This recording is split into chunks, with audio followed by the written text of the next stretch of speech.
What happened was we didn't get into Sundance, we didn't win any giant festivals or anything, but we had proof that we could actually execute something to completion and hold an audience's attention for, a sustained period of time, tell interesting stories, capture good performances, like all of the necessary competent things that you need to do to show the industry that, you know, you can actually do this. And so we had multiple friends just kind of hitting us up going like, how did you do that? Can you do that again? Can you show me how to do that?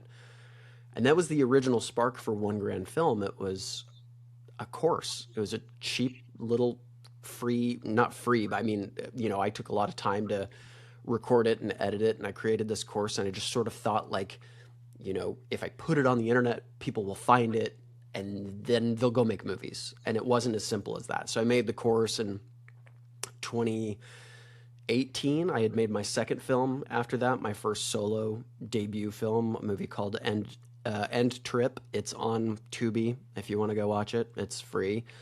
Um, we spent $11,000 to get that one in the can. We use all the principles that we used for Go Crazy Go Mad, our first movie. Shot it in 5 days, elevated the cast a little bit, elevated the production value a little bit, and got into a couple decent festivals with that one. It debuted at Dances with Films, premiered at the Chinese Theater, and then took Nice. us to Madrid, where I won a Best Director award for that. And Awesome. it was like, okay, there's something here. Yeah. There's something that I think a lot of people would want, which is that guarantee that they can put the work in, they can put all of their effort in one place, and they can create that calling card feature film that they could then take into the industry as proof to leverage up to bigger and better projects. And so that's what One Grand Film does. Um, it turned into a community. I've got 1,200 people, almost 1,300 people in One Grand Film School right now. And then I've got just over 60 filmmakers in my private community in the Feature Film Accelerator, where I'm actually helping them make their own feature films. And so we've had 13 feature films shoot since August, so 5 months. Wow. Holy smokes. Yeah, so Cool. we'll be at 20 films by March that One Grand Film students have made, with another 30 in pre-production right now. This is worldwide, global. Yeah, this is global. Yeah, thank you, internet. Yeah. Yeah, There's a theme that it comes up and that I can see in your situation that's coming up in other situations, any other in industry, and it's really you got to just believe in yourself. You got to stop waiting for others to believe in you and just there's go out. there's that delusion necessary.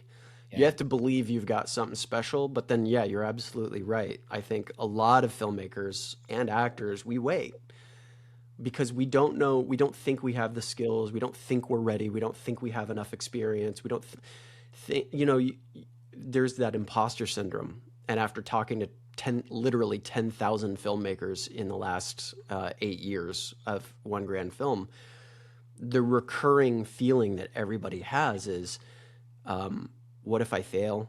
What if my family thinks I'm a joke? What if I blow all this money? What if I'm not good enough? Like all of these things show up. And so that's kind of part of the magic of One Grand Film, is just like not just telling people that they can do it, but giving them the tools to do it, giving them the guidance, giving them the support so they can. Yeah. So a good example of that is a person who's become a good friend of mine. Her name is Emily Slaughter Carver. She was the first one into the actual like program. Like, I'm gonna walk you through this process. She and five other people or so.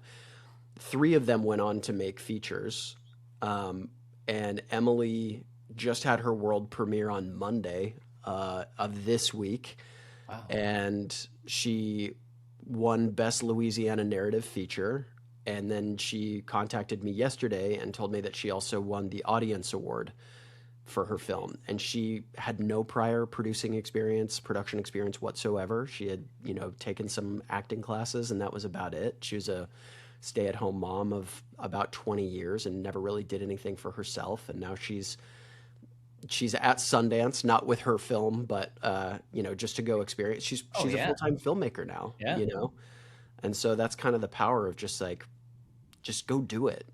Just go do it. Like all of our heroes, Greta Gerwig and Mark Duplass and Ryan Coogler and Ava DuVernay and all of these incredible filmmakers just went out and did it without that permission and just sort of in the face of that self-doubt and imposter syndrome and just made something and allowed themselves to fail if it was going to go wrong. The Duplass brothers threw out their first movie, $80,000 film. They just didn't release it. Quentin Tarantino did the same thing, spent 3 years on his first film, didn't release it. Spike Lee made a movie that only showed once and then he basically just like killed it. Jim Cummings, same thing. I made a film for $13,500, and by the time I saw the rough cut of it, I said I don't want that to be like the first thing in the industry representing me either. Sean Baker, first movie was $50,000, and then went back and made one for 3,000 after the first one didn't do anything for him. Wow. So Takeout ended up being the first thing that got him on the map, and then of course we all know the story of Tangerine, and 4 films later he's sweeping the Oscars. So it's like, if it's good enough for Christopher Nolan, why isn't it good enough for the rest of us?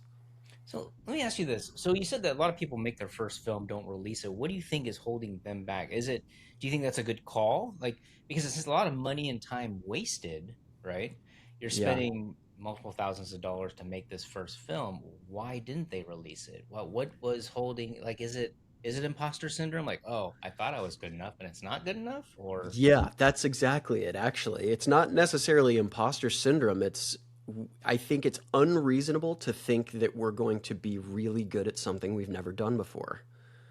And so we inherently carry all of this pressure that our first film has to be this massive box office success or win Sundance.